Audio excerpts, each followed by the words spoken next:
La epopeya de Gilgamesh.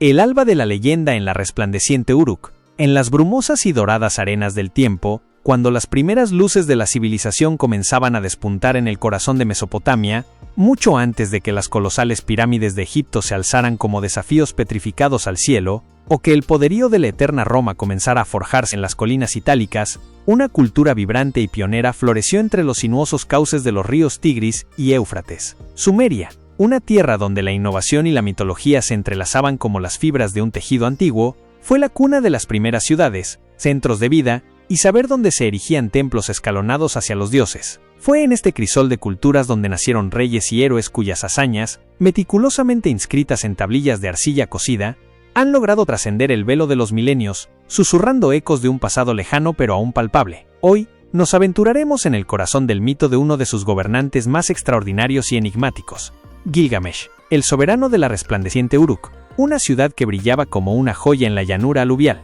Corría el 27º siglo antes de nuestra era, un tiempo donde el mundo aún se sentía joven y misterioso, cuando Gilgamesh, imponente y carismático, ascendió al trono de la poderosa Uruk. Su linaje era una mezcla de lo terrenal y lo divino, pues era hijo de la venerada diosa Ninsun, sabia y compasiva, y de un sacerdote mortal, cuyo nombre se ha perdido en los laberintos del tiempo. De esta unión singular, Gilgamesh heredó una constitución excepcional, dos partes de la esencia inmortal de los dioses y una parte de la fragilidad y la ambición del hombre. Su fuerza física era prodigiosa, capaz de doblegar a las bestias más salvajes, y su belleza era tal que atraía todas las miradas, como el fulgor del sol naciente. No solo era un guerrero formidable, sino también un constructor visionario, un arquitecto de la grandeza que ordenó la elevación de murallas ciclópeas alrededor de Uruk, defensas imponentes que parecían arañar el firmamento, y la edificación de templos suntuosos, dedicados a las deidades que tejían los hilos del destino. Sin embargo, esta mezcla de divinidad y humanidad en Gilgamesh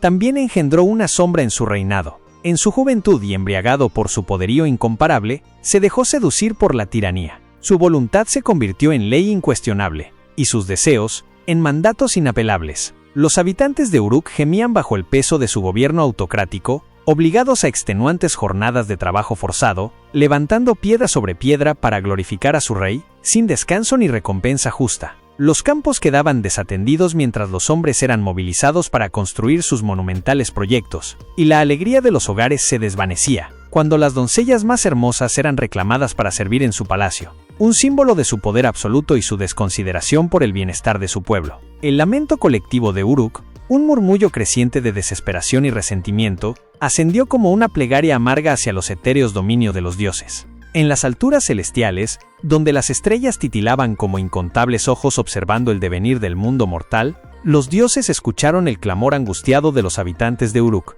Anu, el venerable padre de los dioses, el señor del firmamento cuyo aliento daba forma a las nubes, y cuyo trueno sacudía la tierra, sopesó la situación con divina sabiduría. Comprendió que el poder desmedido de Gilgamesh necesitaba un contrapeso, una fuerza que pudiera confrontarlo, y quizás, guiarlo hacia un propósito más noble que la mera autoglorificación. Así, Anu concibió una creación singular, un guerrero de fuerza comparable a la del propio Gilgamesh, un ser nacido de la esencia primigenia de la naturaleza salvaje, destinado a convertirse en su igual y, eventualmente, en su amigo. Su nombre sería Enkidu.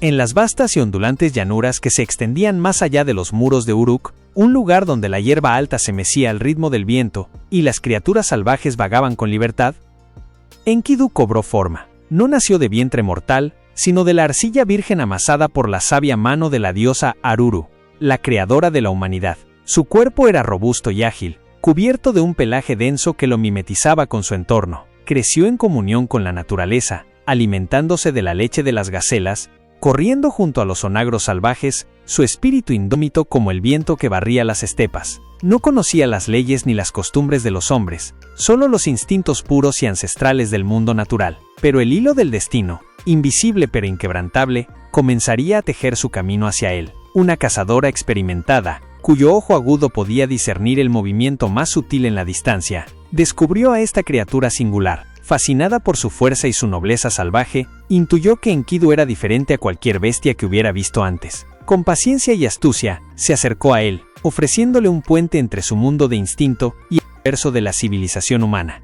Con gestos suaves y palabras amables, la cazadora comenzó a introducir a Enkidu a las costumbres de los hombres. Le enseñó el sabor del pan recién horneado, una novedad para su paladar acostumbrado a la carne cruda. Le ofreció la cerveza espumosa, una bebida fermentada que embriagaba sus sentidos y despertaba nuevas sensaciones en su mente. Y gradualmente, lo vistió con ropas, cubriendo su cuerpo peludo y marcando el inicio de su transformación. Lentamente, la bestia salvaje comenzó a despojarse de su animalidad para abrazar su humanidad latente. Con la ingestión de los alimentos cocidos y la bebida fermentada, símbolos de la agricultura y la sociedad organizada, su mente se expandió, abriendo un universo de pensamientos y emociones. Y al cubrir su cuerpo, nació en él una incipiente conciencia de sí mismo, una comprensión de su singularidad y su separación del reino puramente animal. La cazadora le habló de Uruk, de la magnificencia de sus construcciones, y del poderío de su rey, Gilgamesh. Una curiosidad intensa,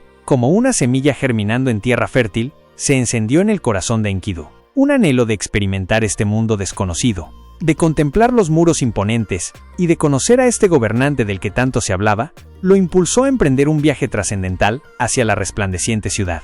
El destino, con su ironía característica, tejió los hilos de su encuentro en el corazón mismo de Uruk. Al llegar a la ciudad, Enkidu escuchó las historias que circulaban sobre Gilgamesh, los relatos de su fuerza incomparable pero también de su arrogancia y su trato despótico hacia el pueblo. La justicia innata, que aún resonaba en su espíritu salvaje, se indignó ante tales actos. En un acto de desafío impulsado por la rectitud, Enkidu se interpuso en el camino del rey, bloqueando su paso y desafiando su autoridad. Dos fuerzas colosales chocaron en el centro de la bulliciosa ciudad.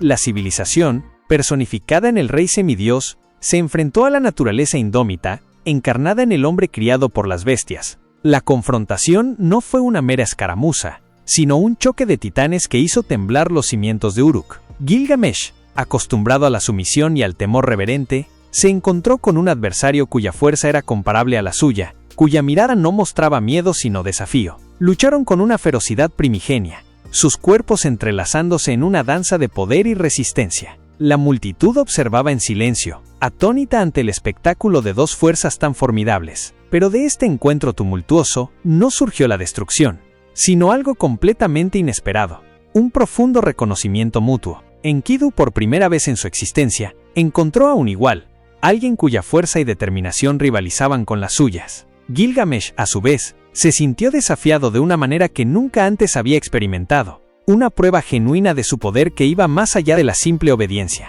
La lucha cesó gradualmente, la tensión se disipó, y en el lugar donde antes había habido hostilidad, nació un respeto silencioso, una conexión inexplicable que trascendería sus orígenes y su naturaleza intrínseca. Los dos guerreros, exhaustos pero con una nueva comprensión en sus ojos, se abrazaron, uniendo sus destinos en una amistad que se convertiría en el eje de sus futuras hazañas. Juntos, el rey de Uruk y el hombre de las llanuras se embarcaron en una serie de aventuras que grabarían sus nombres en los anales de la historia y los convertirían en leyendas vivientes. Su primera gran empresa los condujo al temible bosque de los cedros, una extensión misteriosa y sagrada, hogar del monstruoso Humbaba, un guardián divino cuya respiración era un viento letal y cuyo rugido sembraba el terror en los corazones de los mortales. Incluso los dioses temían el poderío de esta criatura ancestral. La incursión en el bosque de los cedros fue una prueba de valor sin precedentes. Se adentraron en la oscuridad profunda del bosque, donde árboles gigantescos se alzaban como centinelas silenciosos y extraños murmullos resonaban entre sus ramas. Finalmente, se enfrentaron a Humbaba, una visión aterradora de poder bruto y furia divina. La batalla fue épica, un choque entre la audacia mortal y la fuerza sobrenatural. Gilgamesh y Enkidu lucharon con una valentía indomable, sus habilidades complementándose a la perfección. Enkidu, con su conexión con la naturaleza, conocía los secretos del bosque, mientras que la fuerza divina de Gilgamesh era un arma formidable. Juntos, y con la ayuda de los vientos desatados por la furia de Enkidu, lograron lo que parecía imposible. Derrotaron al temible guardián, liberando el bosque de los cedros de su maligna presencia y obteniendo una gloria sin igual. Su victorioso regreso a Uruk fue celebrado con júbilo y festividades. Los héroes fueron aclamados por el pueblo, agradecido por la liberación del terror que se cernía sobre las tierras circundantes. Sin embargo, su audacia al desafiar y vencer a un sirviente de los dioses no pasó desapercibida en los augustos reinos celestiales. Enlil, el poderoso dios del viento y la tormenta, cuyo temperamento era tan volátil como los elementos que gobernaba, se enfureció por la muerte de Humbaba y la profanación de su sagrado bosque. La ira de los dioses comenzaba a cernirse sobre los dos héroes, presagiando pruebas aún mayores. Este fue solo el preludio de la grandiosa epopeya de Gilgamesh y Enkidu. Su profunda amistad sería puesta a prueba por la implacable voluntad de los dioses, y juntos se enfrentarían a pérdidas inimaginables que marcarían para siempre el espíritu de Gilgamesh, impulsándolo a una búsqueda desesperada por el elusivo secreto de la inmortalidad, un viaje que lo llevaría a los confines del mundo conocido, y lo confrontaría con la ineludible realidad de su propia mortalidad. Pero esa, amigos, es una historia que contaremos en otro momento en otra exploración de los fascinantes ecos del tiempo.